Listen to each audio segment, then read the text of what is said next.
రైతన్నలకు పెట్టుబడికి సహాయంగా ఇంతకు ముందు ఎప్పుడూ జరగని విధంగా ఓ రైతు భరోసా, రైతన్నలకు ఉచిత పంటల బీమా, సీజన్ ముగిసేలోగానే రైతన్నకు నష్టం జరిగితే ఇన్పుట్ సబ్సిడీ, పగటిపూటనే 9 గంటలు రైతన్నకు నాణ్యమైన ఉచిత విద్యుత్, రైతన్నలను చెయ్యి పట్టుకొని నడిపించే ఓ ఆర్బీకే వ్యవస్థ. ఈ మాదిరిగా రైతన్నలను పట్టించుకొని ఆ రైతన్నకు అండగా ఉన్న ప్రభుత్వం గతంలో ఎప్పుడైనా జరిగిందా అని అడుగుతా ఉన్నాడు మీ బిడ్డ.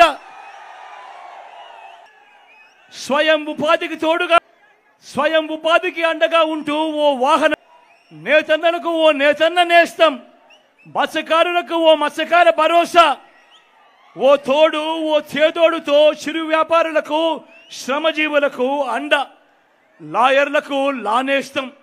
ఇలా స్వయం ఉపాధి రంగానికి ఈ మాదిరిగా ఇన్నిన్ని పథకాలు పెట్టి తోడుగా ఉన్న పరిస్థితులు గతంలో ఎప్పుడైనా ఉన్నాయా అని అడుగుతా ఉన్నాడు మీ బిడ్డ. పేదవాడి ఆరోగ్యం కోసం, పేదవాడి ఆరోగ్యం కోసం ఏ పేద అప్పుల పాలయ్యే పరిస్థితిని రాకూడదు అని ఆ పేదవాడికి తోడుగా ఉంటూ గతంలో ఎప్పుడూ చూడని విధంగా విస్తరించిన ఏకంగా 25 లక్షల దాకా ఉచితంగా ఆరోగ్యశ్రీ, ఆ పేదవాడికి అండగా ఓ ఆరోగ్య ఆసరా, గ్రామంలోనే విలేజ్ క్లినిక్, గ్రామంలోనే ఫ్యామిలీ డాక్టర్, ఇంటికే వచ్చే ఆరోగ్య సురక్ష. ఈ మాదిరిగా ఒక పేదవాడికి తోడుగా ఉంటూ పేదవాడికి ఆరోగ్యం పట్ల ప్రభుత్వం అండగా ఉంది అన్న భరోసా ఇచ్చిన పరిస్థితులు గతంలో ఎప్పుడైనా ఉన్నాయా అని అడుగుతా ఉన్నాడు మీ బిడ్డ. వీటి అన్నింటితో పాటు ఏ గ్రామానికి వెళ్ళినా కూడా, ఏ గ్రామంలో కూడా చూసినా కూడా ఏకంగా 600 రకాల సేవలు అందిస్తూ అదే గ్రామంలో ఓ సచివాలయం కనిపిస్తుంది.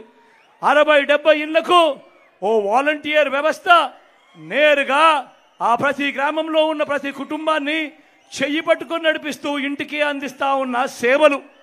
అదే గ్రామంలోనే 4 అడుగులు ముందుకు వేస్తే ఓ ఆర్బీకే వ్యవస్థ, అదే గ్రామంలో ఆ ఆర్బీకే వ్యవస్థ పక్కనే ఓ విలేజ్ క్లినిక్, మరో 4 అడుగులు ముందుకు వేస్తే అదే గ్రామంలో నాడు నేడుతో బాగుపడ్డ ఓ ఇంగ్లీష్ మీడియం బడి, గ్రామంలోనే ఫైబర్ గ్రిడ్ నిర్మాణంలో ఉన్న డిజిటల్ లైబ్రరీలు, గ్రామంలోనే ఓ మహిళా పోలీస్, ప్రతి అక్క చెల్లెమ్మ చేతిలో ఆ ఫోన్లో ఓ దిశ యాప్. నేను అడుగుతా ఉన్నా, ఇవన్నీ గతంలో ఎప్పుడైనా జరిగాయా అని అడుగుతా ఉన్నాడు మీ బిడ్డ.